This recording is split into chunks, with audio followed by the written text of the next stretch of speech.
I want to thank Nicole for all the support that she gave me last year. Every time I came to Staten Island, Nicole was by my side, and she was just tremendous, and she's a great representative for her district in Albany. The message to City Hall that the de Blasio politics should no longer be welcomed on Staten Island.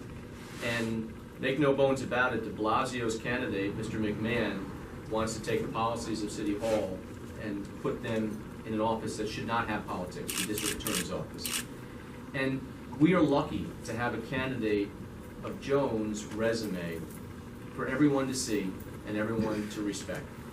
We should be proud that a public servant, not a career politician, a public servant of Joan's magnitude, she has thrown her hat in the ring to say, I offer you my experience, and Staten Islanders should take it. 27 years as an ADA is something that is needed as a district attorney here in Staten Island.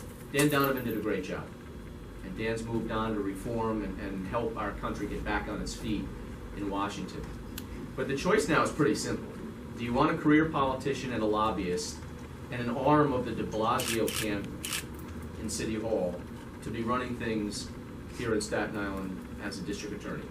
Or do you want a professional who's devoted her entire life to fighting crime, to putting the worst of the worst behind bars, to fight the unfortunate drug epidemic that is gripping Staten Island and really all of New York State?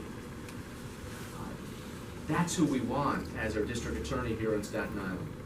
And I am proud to not only personally endorse Joan for election as district attorney, but also to bring the message from the Reform Party, which evolved a little bit from the Stop Common Core Party last year, and really in name only, because the things that we stood for in the governor's race are the exact same things the Reform Party stands for now. Stopping Common Core, which absolutely needs to be changed and thrown out. Reform in Albany, whether it's term limits, clearly the structural reform in Albany that has to change. And as the Assemblywoman recognized, things, or at least some lip service is being given to it because we put forward those ideas last year. But I am proud to bring the message from the Reform Party statewide, which endorsed 1,900 candidates around New York State in its first year, as opposed to the Women's Equality Party, which can't even get started because legally they don't have the necessary number of vote on between the 4 statewide candidates last year that the governor is trying to push. So they aren't even a constituted, they're a party, but they don't have the necessary votes to even, and a judge ruled the other day, to formulate, to even give endorsements out. And yet the governor tried illegally to do that, and a judge had to stop him.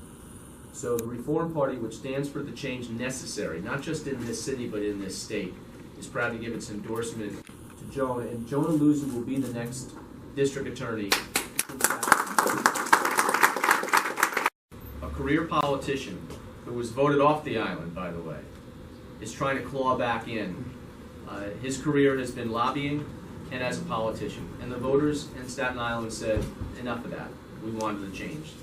And they got a good change. And now he's trying to come back, and he's trying to do the bidding of Mayor de Blasio. And that's not something that we should have here in Staten Island. So Joan Illuzzi will be an independent prosecutor. She'll do what's right all the time, but she will not be soft on crime. And she will take those criminals who deserve to be behind bars for whatever length of time, and she will go after them. And she will work day and night. And that's what the people of Staten Island need. So it is my honor to endorse Joan Illuzzi for district attorney and to bring the Reform Party message and give the endorsement from the Reform Party statewide to Joan Illuzzi for district attorney.